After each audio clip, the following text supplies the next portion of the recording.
What was life like before Entourage for you? I mean, as I know the story that you'd come out from New York. As I recall, you were trying to become a stand-up comedian at the beginning, and then found your way into, like, again, the story, as I recall, is like mailroom, like early entry level kind of stuff. Yeah. So I'm just curious, what was like before the big hit happens?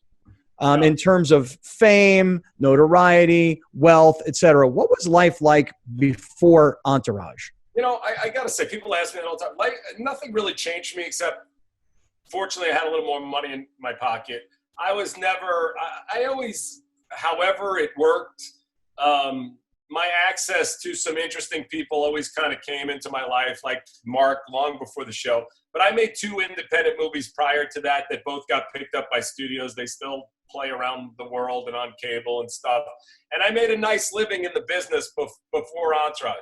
Obviously, Entourage took it to a new level, but my life didn't change. I've been a homebody pretty much my whole life. I was married, for 20 years, and I'm not anymore. But nothing. I can't really say that it changed that much.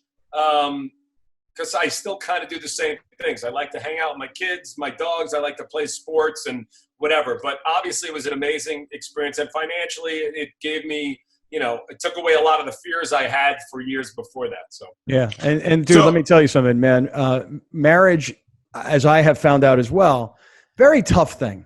Like you're married, you've got kids, you've got a job, you're trying to do right. At least that's the way I was, and essentially be a mensch. You know what I'm saying? And and I mean, all of a sudden, the person I married, the time, who they became, who I became, all of a sudden, shit just gets blown up, dude. And and even now, I got 4 kids, 3 teenage daughters, dude, and it's like I know that I was not wired to be who I have to be today just for these kids. You know what I'm saying? I mean, for me, it's different. I actually have a great ex-wife. We met the day I got to Los Angeles, and I'm just kind of, when I look at our marriage, I was the difficult one in the marriage, and I'm very obsessive when I'm working, which is why I try to work as little as possible, because it does destroy me, and not stuff like this. I started a podcast, by the way. What you guys do is, it's fun to me, and whether you're good at it or not is a different issue, but it's fun and easy to do as opposed to sitting in your house by yourself trying to be funny, writing scripts. It's a very difficult process, and to get that whole thing going.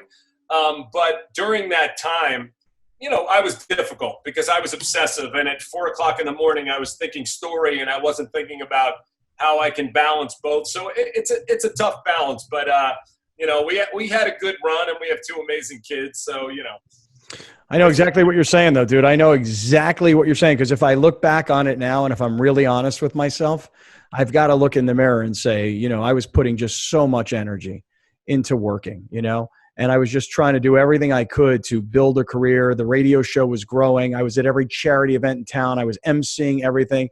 And the truth of the matter is, I was putting things in front of my wife and in front of my kids. Even when it's a very tough balance, and in the business that we're in, it's so competitive, and if you take a moment off, it's not easy to get back. So it's a tough balance.